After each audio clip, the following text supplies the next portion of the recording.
A judge in New Mexico has ruled that a current sitting county commissioner cannot seek re-election because he engaged in insurrection.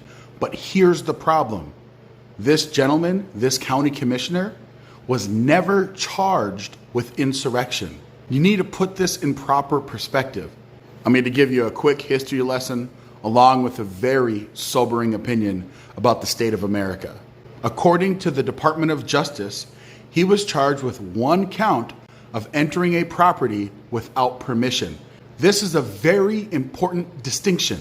The judge is arbitrarily saying that because this county commissioner participated, he can no longer hold public office. You know the term crossing the Rubicon? It comes from the days of ancient Rome.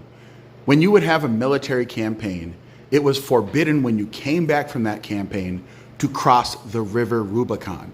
And it was not crossed until Julius Caesar, the first dictator in ancient Rome. And from there on, the entire civilization of Rome collapsed.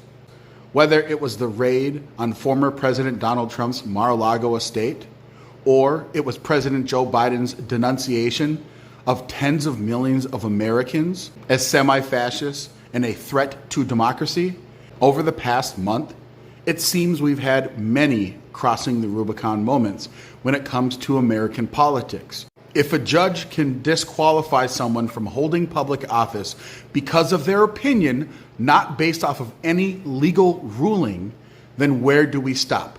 If you were a person that protested in the George Floyd protests, and any of those protests turned into an official riot, should you not be eligible any longer from holding public office because you engaged in a violent riot, even if you were not charged with participating in a riot?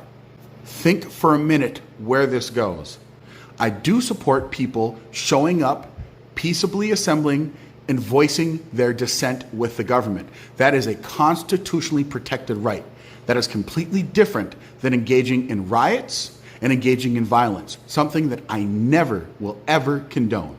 I love this country. I truly do. I do not believe that we are at a point in this country in which violence would ever be justified, because we have an amazing system.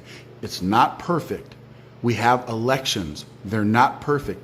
We have a justice system. It's not perfect, but it is by far the best thing that any country has ever developed in the history of humanity. And I believe that's worth preserving.